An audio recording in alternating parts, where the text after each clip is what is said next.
Aller et venir librement est devenu difficile et très risqué sur les routes nationales numéro 3 et numéro 4, Yaoundé-Douala, Yaoundé-Bafoussam.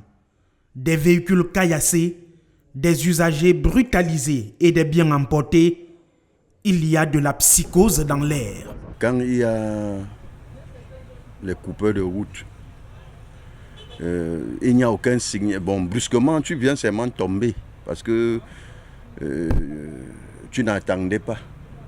Tu n'attendais pas que les choses comme ça peuvent arriver brusquement. Voilà quelque chose devant toi.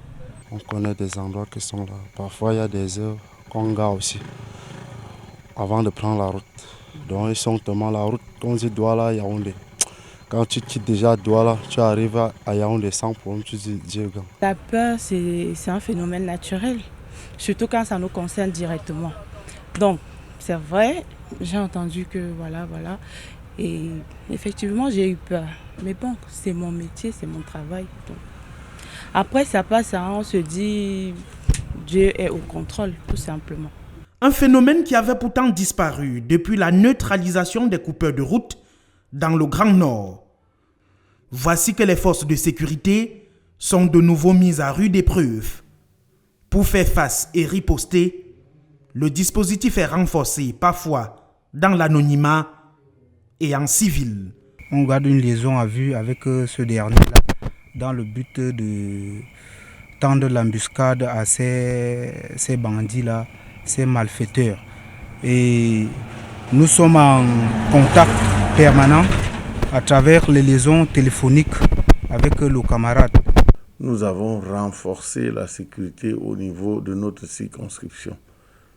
Le haut commandement et M. le chef ont pris un certain nombre de dispositions pour éradiquer ce phénomène.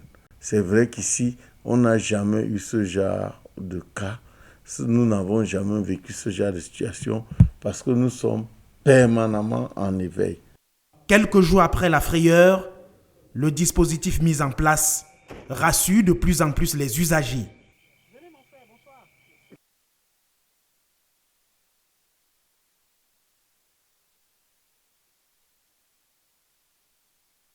Déjà 10 suspects aux arrêts et en exploitation, le gouvernement tente de rassurer l'opinion. Je voudrais être clair qu'il n'y aura aucune complaisance à l'égard de ces bandits de grand chemin et tôt ou tard, ils répondront de leurs actes devant les instances judiciaires compétentes. Les populations sont appelées à collaborer avec les forces de maintien de l'ordre pour neutraliser les coupeurs de route, bien que le système de renseignement pose problème.